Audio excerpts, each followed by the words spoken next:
Hello, welcome to Company and Partnership Law class.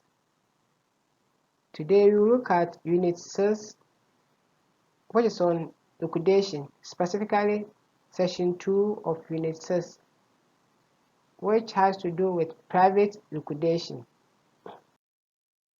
Session objectives. By the end of this session, you should be able to explain why only solvent company may complete a private liquidation. Identify and explain the stages involved in private liquidation. State the duties of a liquidator in the course of private liquidation and explain how the public is protected during liquidation.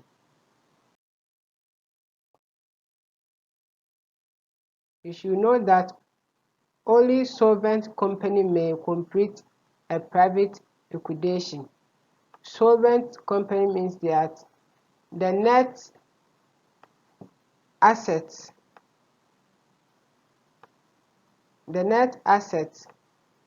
of the company exceed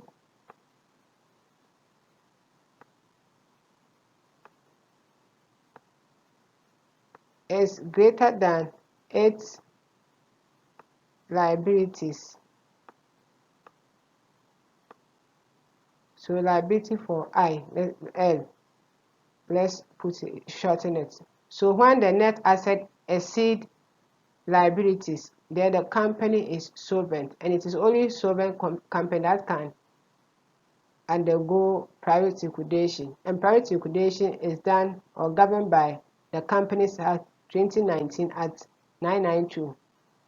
Why may a solvent company, a company which has more asset than liability, still want to collapse or come to an end? The reason is that its constitution may have stipulated a duration for the company to carry on its business, and that period has expired. This means that if you have stated in your constitution that you want to carry on business for 6 years, after the 6 years, the company may wind up. That is what the provision states. Or its constitution has created an event which, if occurred, the company must dissolve, and that event has occurred. So the first one was duration, the second one is event. Perhaps you stated that upon a happening of so and so event, for instance, if your number of customers fall below certain amount, or if you are getting a profit of maybe 5% as compared to your capital. Any event that you state, once that event occurs, the company will wind up, even though you have your net asset is still bigger than your liabilities. The company may resolve to be wound up for strategic reasons, for instance, arrangement, amalgamation, or merger. Maybe the company wants to merge or arrange with another company. That company in question can be dissolved so that they will join or they will merge with other companies. And the 4 stages of private liquidation, we have affidavit of solvency, special resolution for winding up, including the appointment of liquidator by the members, then managing the business, gathering assets, paying debt, distributing any balances, and keeping account by the liquidator. The last one, duty is performed by registrar, which is the dissolution and striking of the name of the company from the register. Now, let's deal with the affidavit of solvency. The Act simply provides under Section 275 of the Companies Act 2019 at 992.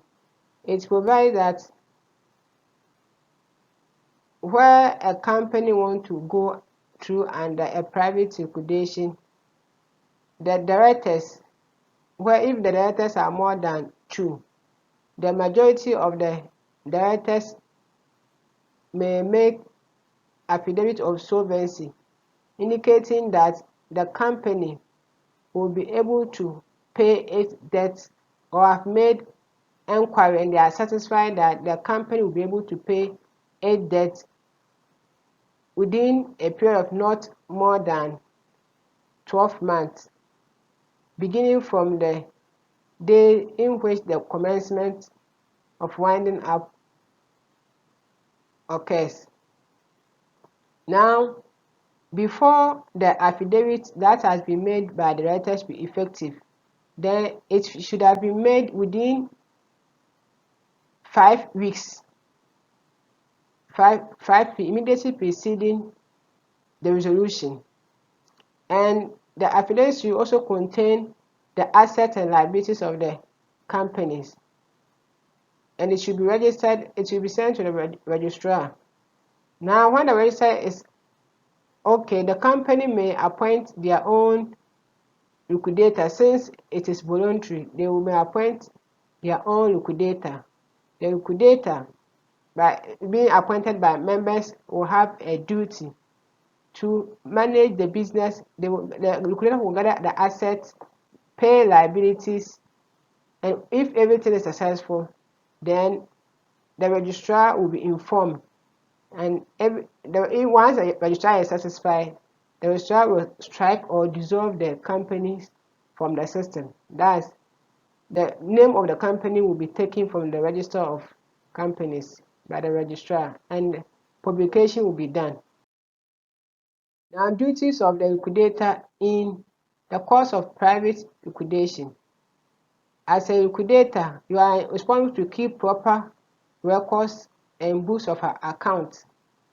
If the liquidator is handed to liquidation policy for different company, he has to keep separate accounts.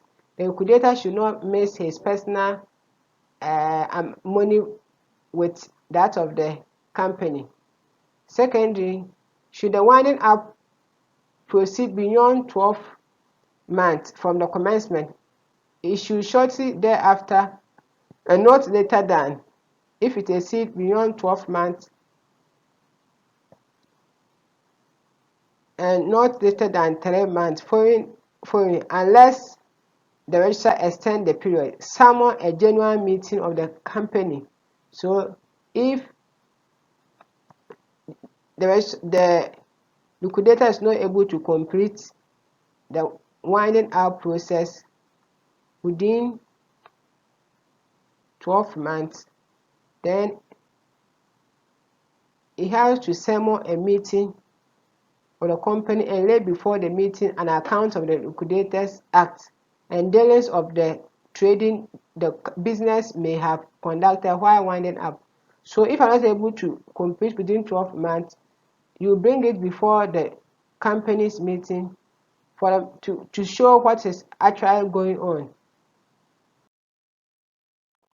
Also, within 28 days after the said general meeting, the liquidator shall send a copy of the account to the registrar for registration. So the account that you have to send it for registration.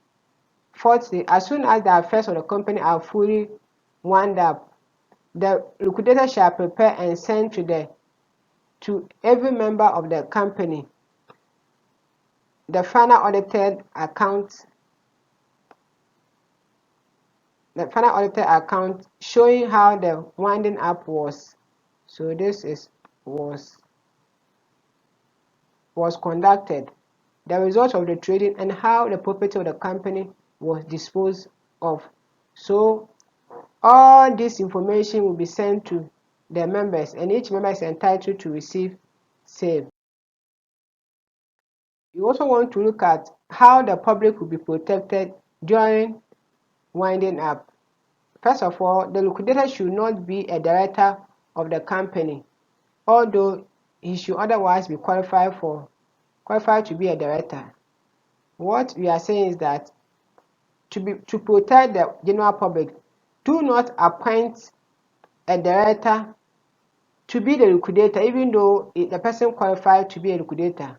Don't appoint the director as a liquidator, because if you appoint the director as a liquidator, there are certain things that it will be like self-review or self-audit. The thing that he has done, he's the same person going to lead the liquidation process.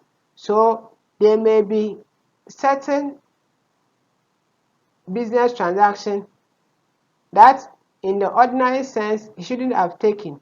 But if you allow him to be the liquidator, all those issues will not pop up. So you appoint independent liquidator, so that if there has been misembezzlement of fund, you will be able to identify who did it.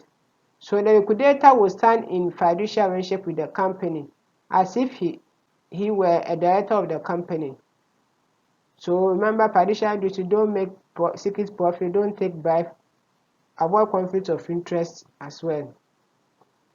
Now, the second point is that from the commencement of the winding up, the company should not carry on business except as far as subscribed for the beneficial winding up of the company. So if you are winding up, you don't have to enter into your business transaction as if you are not winding up. This is to show that only you are no more in business, and only the business that you are doing, they are all in line with the winding up processes. Lastly, letters, orders, and invoices should contain a statement that the company is winding up. So if you are winding up, you have to indicate on your letterhead, so that those that you will transact with, they will be aware that this is what is going to happen, or this is the process ongoing, and it will help them to decide whether or not they should deal with you as well. By way of summary, our study in this session has helped us to realize that only a solvent company may complete a private liquidation. We also identify the 4 main stages that are involved in private liquidation. Thank you very much. Have a nice day.